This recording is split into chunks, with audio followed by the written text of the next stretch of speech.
एक बड़ी और एक्सक्लूसिव खबर की तरफ चलते हैं और हमारे संवाददाता तरुण शर्मा हमारे साथ नई दिल्ली से इस वक्त कार्यक्रम में हो रहे हैं शामिल। तरुण, बताइए क्या है बड़ी खबर आपके पास?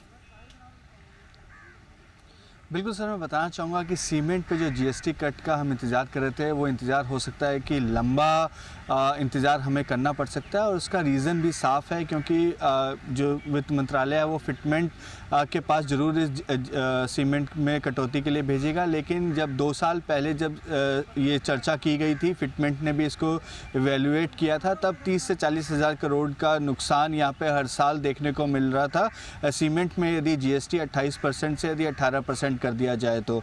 अब सीमेंट के रेट्स भी बढ़ गए हैं, तो इस वजह से जो नुकसान है वो ज़्यादा हो सकता है। तो ऐसे में जो फिटमेंट कमेटी है वो इस चीज़ को अप्रूव कर पाना उसके लिए काफ़ी मुश्किल होगा, और जो स्टेट्स हैं वो इस लॉस को बियर कर पाएँ, ये भी एक मुश्किल होगा, जो हमारे सोर्सेज हैं वो ये बता रहे हैं। लेकिन इसका एक रास्ता जरूर वित्त मंत्रालय ने निकाला है। रास्ता है कि जो रेट रैशनलाइजेशन की जो कमेटी बनाई गई है, जिसमें सभी आइटम्स पे रेट रैशनलाइजेशन देखा जा रहा है कि किसको किस रेट पे रखा जाए, तो उसमें सीमेंट को भी ट्रांसफ़र किया जा सकता है। सीमेंट का एनालाइज उस रेट रैशनलाइजेशन कमेटी में हो सकता है।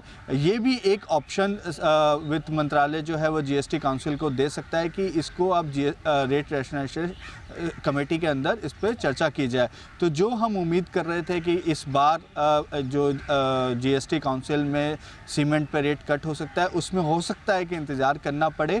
और जिसका बड़ा रीज़न जो है वो है कि काफ़ी बड़ा नुकसान यहाँ पे सभी सरकारों को झेलना पड़ेगा रेट यदि कम किए जाते हैं। इसके साथ साथ जुलाई के बाद से हमारा जो बेस वैल्यू है वो भी, क्योंकि पिछले साल अप्रैल के अंदर हमारा सबसे हाई जीएसटी कलेक्शन हुआ था, इस साल भी हमने वो देखा।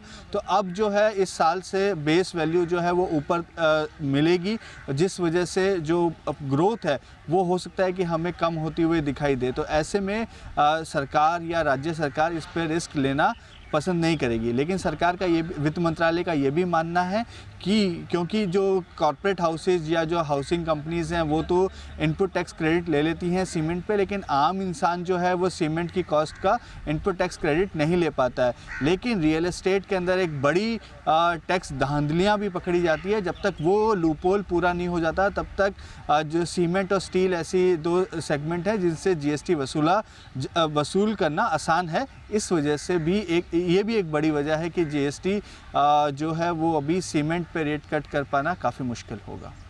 तो ये है आपके लिए बड़ी खबर। सीमेंट कंपनियों के लिए नेगेटिव भी। जीएसटी काउंसिल की जो कमेटी है जिसमें सीमेंट पर जीएसटी 28% से घटाकर 18% किया जाना था, उस पर कई बार काफ़ी समय से ये चर्चा चल रही कि अगली मीटिंग जब होगी शायद उसमें बातचीत हो सकती है, चर्चा हो सकती है। लेकिन तरुण एक्सक्लूसिव खबर ये दे रहे हैं कि ऐसा अभी नहीं होने वाला, क्योंकि 30 से 40 हज़ार करोड़ का नुकसान सरकार झेलने के मूड में है नहीं, पहली बात। और दूसरी बात, जीएसटी की चोरी जो अलग अलग तरीके से की जा रही है, अगर ऐसी सिचुएशन में ये और छूट दी जाए तो गलत होगा। और तीसरी बड़ी बात ये है कि फ़िलहाल इसे रेट रियलाइजेशन कमेटी के पास भेज दिया जाए, उस कमेटी की सिफारिश ली जाए, समझा जाए, उसके बाद निर्णय किया जाएगा। हालांकि वित्त मंत्री जी ने बजट के वक्त ये एक संकेत ज़रूर दिया था कि हम इस पर विचार करेंगे, लेकिन अभी थोड़ा समय लगता हुआ दिखेगा। तो आम धारणा ये थी कि अगली वाली जीएसटी काउंसिल की बैठक में इसे लिया जाएगा, इस मुद्दे को लिया जाएगा और हो सकता है इस पर विचार हो सकता है इस पर डिसीजन हो जाए। लेकिन फिलहाल ये मामला फिर से टलता हुआ दिख रहा है, जो सीमेंट कंपनी के लिए अच्छी खबर नहीं है। बुरी तो है ही है, बुरी भी क्या मतलब, ठीक है, सबको पता है जब तक ना हो तब तक न्यूट्रल है। जब ये हो ही जाए कि नहीं करेंगे तो नेगेटिव, करेक्ट। और जब ये हो जाए, घट जाए जीएसटी की दर, तो पॉजिटिव माना जाएगा। ये है सीमेंट कंपनी के लिए। धन्यवाद तरुण, ये पूरी डिटेल देने के लिए।